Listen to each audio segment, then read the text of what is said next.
Shri K Ramachandran 7 minute. Sir, ഞാൻ ഈ ധനാഭ്യർത്ഥനകളെ എതിർക്കുകയാണ് sir. കഴിഞ്ഞ 10 വർഷം നമ്മുടെ നാട് ആഗ്രഹിച്ച വികസനക്ഷേമ പ്രവർത്തനങ്ങൾ നടപ്പിലാക്കിയ സർക്കാരുകളായിരുന്നു കഴിഞ്ഞ 2 ടേമുകളിലായി കേരളത്തിലുണ്ടായിരുന്നത്.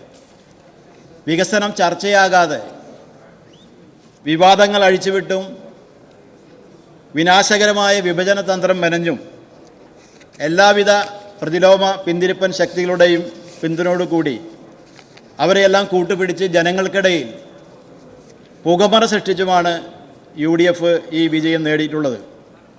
ഒപ്പം ഇടയ്ക്ക് മാറി വരുന്നത് നല്ലതാണ് എന്ന നിഷ്കളങ്കമായ ജനങ്ങളുടെ ഒരു പൊതുബോധവും ഈ വിജയത്തിന് ഇടയായ കാരണങ്ങളിൽ ചിലതാണ്. ഇവിടെ ഈ വിജയത്തിന് ശേഷം ഈ വിജയത്തിനിടയായ ചില വാഗ്ദാനങ്ങളുണ്ട്, അതും ഒരു ഘടകമാണ്. ആ വാഗ്ദാനങ്ങൾ പ്രഖ്യാപനങ്ങളായി പലതും നിലനിൽക്കുകയാണ് എന്നുള്ളത് എടുത്തു പറയേണ്ടതാണ്. ഇവിടെ KSRTCയിൽ സൗജന്യ യാത്ര എന്നാണ് പറഞ്ഞിരുന്നത്. അത് ഓർഡിനറി എന്ന് എവിടെയും ഞങ്ങൾ ആരും കേട്ടിട്ടില്ല, ഈ ഇരിക്കുന്നവർ ആരും കേട്ടിട്ടുണ്ടാവില്ല, അങ്ങനെ ഉദ്ദേശിച്ചിട്ടുമല്ല.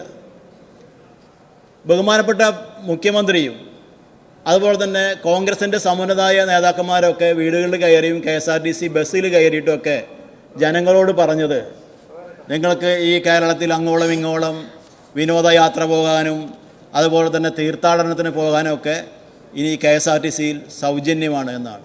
പക്ഷെ നടപ്പിലാക്കിയപ്പോൾ അത് കുറച്ച് സ്ത്രീകൾക്ക് മാത്രം, കുറച്ച് ആളുകൾക്ക് മാത്രം ഗുണം കിട്ടുന്ന ഒരു പദ്ധതിയായി മാറുന്നൊരവസ്ഥയിലേക്ക് അത് വന്നിട്ടുണ്ട്.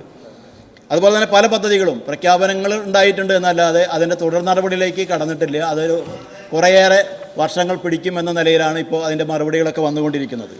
അപ്പോൾ വാഗ്ദാന ലംഘനങ്ങൾ തുടർക്കഥയാവുക എന്നതാണ് നേരത്തെയും UDFൻ്റെ ഭാഗത്തുനിന്നുണ്ടായിട്ടുള്ളത്. അത് തുടരും എന്നുള്ള സൂചനകളാണ് ഇതിലെല്ലാം തെളിഞ്ഞു വരുന്നത്.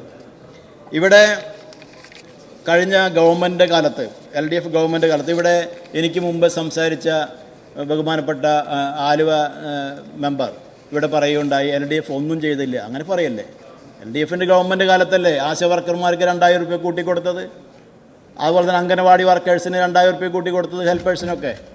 അതുപോലെ തന്നെ സ്കൂൾ ഉച്ചഭക്ഷണ പാചക തൊഴിലാളികൾക്കും പൈസ കൂട്ടി കൊടുത്തിട്ടുണ്ട്. പക്ഷെ നാം മനസ്സിലാക്കേണ്ടത് 1.5 ലക്ഷം കോടി രൂപയുടെ നമ്മുടെ കണക്കുകൂട്ടലുകൾ തെറ്റിച്ച ഒരു കാലമായിരുന്നു LDF ഗവൺമെൻറ് കാലത്ത്, കേന്ദ്രത്തിൻ്റെ അവഗണനയുടെ ഭാഗമായിട്ട്. ആ ഒരു ഘട്ടത്തിലാണ് ഇതെല്ലാം ചെയ്തത് എന്ന് നാം ഓർക്കണം. ഒരു നിശ്ചിത വരുമാനം വന്നുകൊണ്ടിരിക്കുന്നതിനിടയിൽ വലിയ ഒരു വരുമാന നഷ്ടം ഉണ്ടാകുന്ന ഒരു സാഹചര്യം വരുമ്പോൾ നമ്മുടെ വീടുകളിലും നമ്മൾ അതിൻ്റേതായിട്ടുള്ള ചില പ്രയാസങ്ങൾ അനുഭവിക്കില്ലേ. ഒരു ഗവൺമെൻറ് അത് വന്നപ്പോൾ ആ ഗവൺമെൻറ് അതിനകത്ത് നിന്നുകൊണ്ട് ജനങ്ങളെ സംരക്ഷിക്കാനും സഹായിക്കാനും നിലപാട് സ്വീകരിച്ച ഗവൺമെൻറ്റാണ് കേരളത്തിലെ ഇടതുപക്ഷ ജനാധിപത്യ മുന്നണി ഗവൺമെൻറ് എന്ന് നാം പ്രത്യേകം പറയേണ്ടതുണ്ട്, കാണേണ്ടതുണ്ട്. ഇവിടെ ഒരു പ്രത്യേകമായ കാര്യം, എൻ്റെ മണ്ഡലവുമായി ബന്ധപ്പെട്ട് 1-2 കാര്യങ്ങൾ ഇവിടെ പറഞ്ഞു പോകേണ്ടതുണ്ട്. നമ്മുടെ ഈ കിഫ്ബി പദ്ധതിയുമായി ബന്ധപ്പെട്ട് നമ്മുടെ കേരളത്തിൽ ഏതാണ്ട് 1 ലക്ഷം കോടി രൂപയോളം ബഡ്ജറ്റിന് പുറത്ത് സമാഹരിച്ച് നിരവധിയായ വികസന പ്രവർത്തനങ്ങൾക്ക് നമുക്ക് ഈ കേരളത്തിന് നേതൃത്വം കൊടുക്കാൻ കഴിഞ്ഞിട്ടുണ്ട്. നമ്മുടെ തീരദേശ ഹൈവേ, മലയോര ഹൈവേ, അതുപോലെ തന്നെ പാലങ്ങൾ, അതുപോലെ തന്നെ നമ്മളുടെ സ്കൂൾ കെട്ടിടങ്ങൾ, ഹോസ്പിറ്റൽ കെട്ടിടങ്ങൾ, അങ്ങനെ തുടങ്ങി നിരവധിയായ വികസന പ്രവർത്തനങ്ങൾക്ക് നേതൃത്വം കൊടുക്കാൻ കഴിഞ്ഞിട്ടുള്ള വലിയ ഒരു സംരംഭമാണ് കിഫ്ബി. അതിൻ്റെ ഭാഗമായി എൻ്റെ നിയോജക മണ്ഡലത്തിൽ പുതുക്കാട് റെയിൽവേ ഓവർ ബ്രിഡ്ജ്, അതിൻ്റെ ടെൻഡർ നടപടികൾ 3 തവണ ടെൻഡർ ഇട്ടിട്ട് 10,48,000 രൂപ ഭൂമി ഏറ്റെടുക്കുന്നതിന് വേണ്ടി ചെലവഴിച്ചിട്ടുണ്ട് കിഫ്ബി ഫണ്ട് ഉപയോഗിച്ച്. അത് ടെൻഡർ ഇട്ടിട്ട് 3 ടൈം കഴിഞ്ഞിട്ട് 3 തവണയും ടെൻഡർ ഇട്ടിട്ട് അതിൻ്റെ നടപടികൾ പൂർത്തീകരിക്കാൻ വേണ്ടി ഇപ്പോൾ ഗവൺമെൻറ്റിലേക്ക് അയച്ചിരിക്കുകയാണ്. അത് വേഗതയിലാക്കി അതിൻ്റെ നിർമ്മാണം തുടങ്ങേണ്ടതുണ്ട്. അതുപോലെ തന്നെ പുതുക്കാട് മുപ്ലിയം റോഡ്, ഇതുപോലെ തന്നെ കിഫ്ബിയുടെ ഭാഗമായിട്ടുള്ള റോഡ്, അതിന് 2,77,00,000 രൂപ അവിടെ KSEB പൈപ്പിൻ്റെ ലൈനുകളൊക്കെ മാറ്റി സ്ഥാപിക്കുന്നതിന് വേണ്ടി, പോസ്റ്റൊക്കെ മാറ്റി സ്ഥാപിക്കുന്നതിന് വേണ്ടി ടെൻഡർ ഇട്ട് അതിൻ്റെ പണിയെല്ലാം പൂർത്തീകരിച്ചു. ബാക്കിയുള്ള പണിക്ക് വേണ്ടിയുള്ള, നിർമ്മാണത്തിന് വേണ്ടിയുള്ള ടെൻഡർ നടപടി കോടതി ഇടപെട്ട് അതിന് ഉത്തരവുണ്ടാക്കി വന്നിരിക്കുകയാണ്. പക്ഷേ എഗ്രിമെൻറ്റ് ചെയ്യുന്നില്ല. അതിൽ കാലതാമസം ഉണ്ടാക്കരുത്. അതിൻ്റെ കരാറുകാരൻ അവിടെ യാർഡൊക്കെ സെറ്റ് ചെയ്തു. അവിടെ മഴയ്ക്ക് വന്നതിൻ്റെ ഭാഗമായി ആകെ 3 പഞ്ചായത്തുകളിൽ പോകുന്ന റോഡാണ്. അതാകെ ചെളിവിളിയായി കിടക്കുകയാണ്, ആളുകൾ പ്രയാസപ്പെടുകയാണ്. അപ്പോൾ അത് എഗ്രിമെൻറ്റ് ചെയ്യാൻ ഒരുപാട് ഇപ്പോൾ 1-2 1.5 മാസത്തോളമൊക്കെ ആയല്ലോ നമ്മൾ. അത് ഞാൻ മുഖ്യമന്ത്രിക്ക് 2 തവണ കത്ത് കൊടുത്തിട്ടുണ്ട്, PWD മിനിസ്റ്റർക്ക് കത്ത് കൊടുത്തിട്ടുണ്ട്. വേഗതയിൽ അതിൻ്റെ എഗ്രിമെൻറ്റ് ചെയ്യേണ്ടതുണ്ട്, അഗ്രിമെൻറ്റ് ചെയ്ത് നിർമ്മാണം ആരംഭിക്കേണ്ടതുണ്ട്. മലയോര ഹൈവേയുടെ കാര്യത്തിലും അങ്ങനെ തന്നെയാണ്, ഒരു റീച്ചിൻ്റെ കാര്യത്തിൽ. അതുപോലെ തന്നെ കഴിഞ്ഞ ഗവൺമെൻറ് കാലത്ത് നവകേരള സദസ്സുമായി ബന്ധപ്പെട്ട് എല്ലാ MLA-മാർക്കും 7 കോടി രൂപ വീതം ഒരു മണ്ഡലത്തിൻ്റെ വികസന പ്രവർത്തനങ്ങൾക്ക് വേണ്ടി അനുവദിച്ചിരുന്നു. അതിൽ ചില പ്രത്യേകമായ പദ്ധതികൾക്ക് വേണ്ടി. അപ്പോൾ അതിൽ ചിലത് ടെൻഡർ ആക്സസ് വന്നിട്ടുണ്ട്. അപ്പോൾ അതൊരു ഒരു പഞ്ചായത്ത് റോഡുമായി ബന്ധപ്പെട്ടാണ് എൻ്റെ മണ്ഡലത്തിൽ അത് നമ്മൾ അനുവദിച്ചിട്ടുള്ളത്.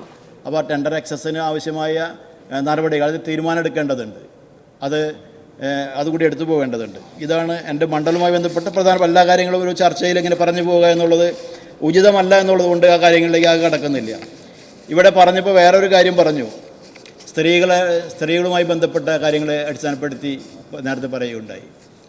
ഈ സ്ത്രീ സുരക്ഷാ പദ്ധതി 1000 രൂപ വീതം ഈ ഇരിക്കുന്ന MLA-മാരുടെ മണ്ഡലത്തിൽ, എൻ്റെ മണ്ഡലത്തിൽ ഒരു 10,000-ഓളം പേരുണ്ടാവുന്നതാണ് ഞാൻ പൊതുവിൽ കണക്കാക്കുന്നത്. ഈ 16 ലക്ഷത്തിന് 140 കൊണ്ട് ഹരിക്കുമ്പോൾ ഉണ്ടാവുന്ന ഒരു കണക്കാണ്. ചിലപ്പോൾ ഏറ്റക്കുറച്ചിലുണ്ടാവാം, കൂടുതലും കുറവൊക്കെ ഉണ്ടാവാം. ബഹുമാനപ്പെട്ട മുഖ്യമന്ത്രിയുടെ മണ്ഡലത്തിലടക്കം ഉണ്ടല്ലോ ഈ സ്ത്രീകൾ. മുഖ്യമന്ത്രിക്ക് പരിശോധിച്ചാൽ അറിയാലോ ഇതിൽ അനർഹമായ ആരെങ്കിലും കയറി കൂടിയിട്ടുണ്ടോ, നമുക്ക് ഓരോരുത്തർക്കും പരിശോധിക്കാമല്ലോ. അപ്പോൾ അത് സ്ത്രീകൾക്ക് ഒരു ആശ്വാസമായി അവരെ അംഗീകരിക്കുന്ന, പരിഗണിക്കുന്ന ആ ഒരു നല്ല പദ്ധതി അത് തടസ്സപ്പെടുത്തരുത്. തടസ്സപ്പെടുത്താനുള്ള നീക്കങ്ങൾ നമുക്കത് അംഗീകരിക്കാൻ കഴിയുന്ന കാര്യമല്ല.